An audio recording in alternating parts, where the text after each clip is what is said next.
Welcome to this edition of the SKNIS Week in Review.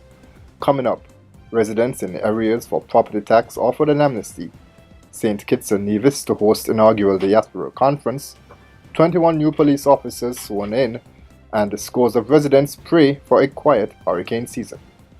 Those stories and more are next on the SKNIS Week in Review for the period May 25 to 31, 2018.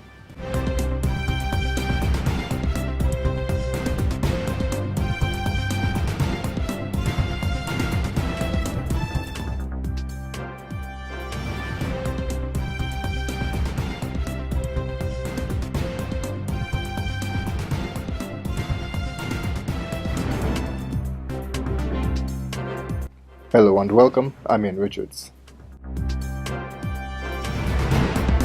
Homeowners and owners of property in St. Kitts and Nevis who are in arrears with property taxes with the Inland Revenue Department are set to benefit from a new amnesty program announced by Prime Minister Dr. The Honorable Timothy Harris during his monthly press conference on Wednesday. The property tax compliance rate has been less than desirable. As a result, our Cabinet has approved a recommendation for a property tax amnesty to be effected from June 1st, 2018 for an initial period of about 1 month. I want then to urge all taxpayers in arrears to take note and observe the limited time to make a settlement.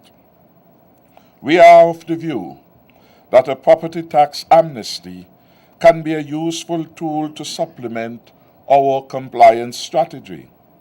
By this tax amnesty, we give opportunities for delinquent taxpayers to become current with their obligations. Also highlighted at the press conference by the Prime Minister were the removal of St. Kitts and Nevis from the European Union's list of non-cooperative tax jurisdictions, as well as the popularity of the innovative Hurricane Relief Fund, the temporary third investment option introduced in 2017 under the Federation's Citizenship by Investment Program. More than 1,200 applications have been received. Permanent Secretary in the Ministry of Foreign Affairs Kay Bass was the guest on Wednesday's Working for You television and radio program and shared plans about the upcoming June 26 to 28 Diaspora Conference. The conference will feature speakers from the diaspora, as well as representatives from key ministries of government. Additionally, there will be a special session for economic citizens, a cocktail reception, a youth forum, a cabinet panel interactive session, and a cultural extravaganza. Permanent Secretary Bass spoke about the importance of effective communication between government and nationals living abroad. A lot of times we see that when our leaders, governments go overseas, they tend to have town hall meetings. And during these town hall meetings, we see an engagement. And the governments begin to understand what are the needs of the diaspora. And the diaspora begin to understand what can the government give, or how can we partner with our government in order to be a mutually beneficial relationship, so that we benefit and our governments and country benefit.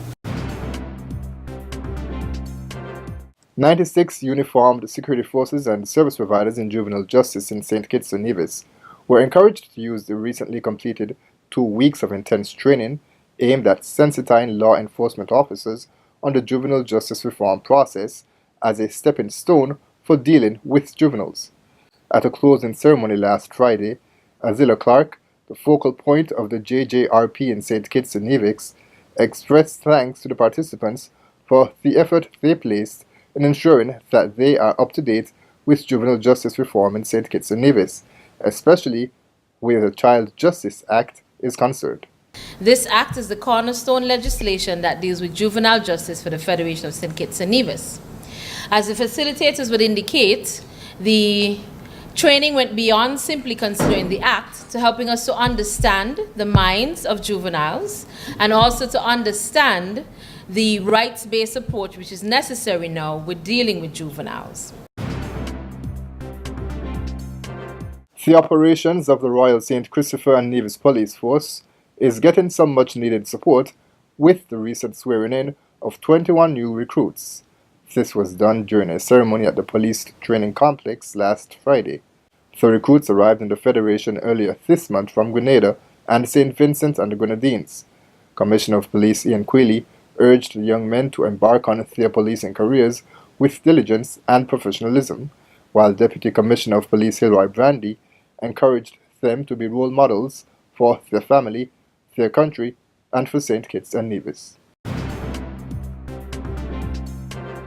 The St. Kitts and Nevis National Archives launched a new website at a ceremony at Government House last Friday.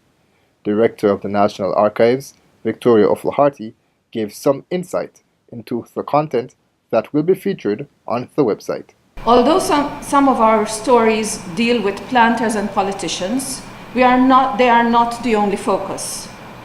We have tried to cover the lives of the enslaved in a way that shows them as human beings with emotions rather than cogs in the plantation machinery.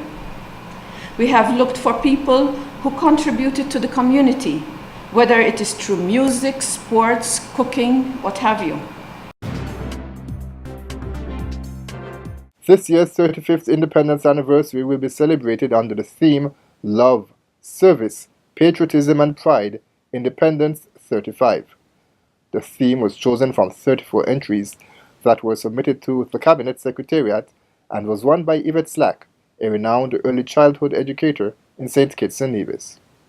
William V. Hodge, Permanent Secretary in the Ministry of Education and Chairman of the Subcommittee for Independence 35, commented on the theme and noted that it was important to have love and patriotism at the core of this year's celebrations. This year, the thrust of the theme, persons were asked to ensure that patriotism and love of country were the two key components that would be highlighted.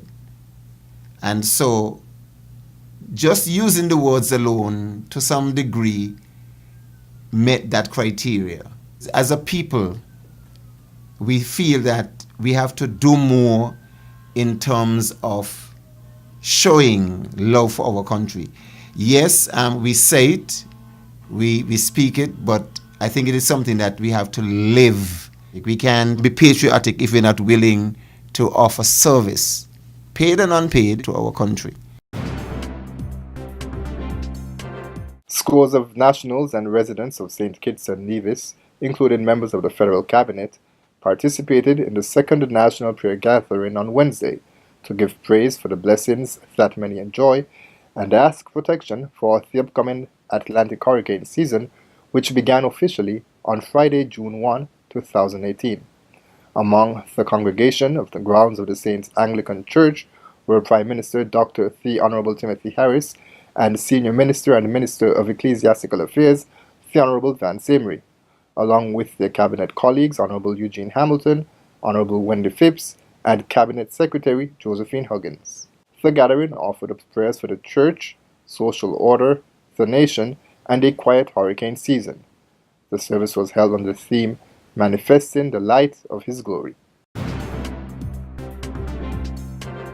The Department of Youth Empowerment in St. Kitts is offering free training in leadership, first aid, effective communication, goal setting, and other life skills development techniques to individuals who are organizing camps and other activities for young people over the summer. The first session begins on Saturday, June 9, and will be held from 9 a.m. to 12 p.m. in the dining room at the Warner Park Cricket Stadium. Acting Director of Youth, Pierre Liebert, noted that there will be 4 training sessions in all every Saturday, as it is part of the development workshops that the department offers to dorm leaders and volunteers for its annual summer residential camp. We are inviting all persons, especially young people, who are interested and already connected to any camp that would be happening in St. Kitts or Nevis over the summer. And the idea here is to develop their capacity to deliver effective interaction, mentorship, and so on, governance of a youth-focused camp. On Tuesday, Sadler's Village resident Brother Edward Bailey was graced with a home visit for his 102nd birthday on Tuesday by Prime Minister Dr. The Honorable Timothy Harris, Minister of State with responsibility for social services and community development, the Honorable Wendy Phipps, and Acting Director of Community Development and Social Services, Mrs. Ann Wigley. Brother Bailey thanked the delegation for its visit and for the token of appreciation that he was given, while wishing the delegation God's blessing. Thank every one of you for coming. God bless you all, and that we all will keep more closer to the Lord. Exactly. For we do not know when the words will be called. And the Bible tells in the midst of life, we are in death, and only what we have done for Christ is going to last. God bless every one of you. And we at SKNIS also extend best wishes to Brother Bailey.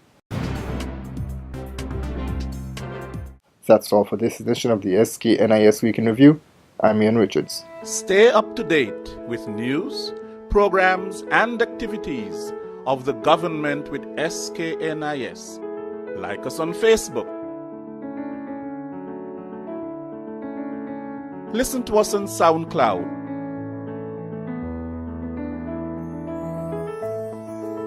Follow us on Twitter.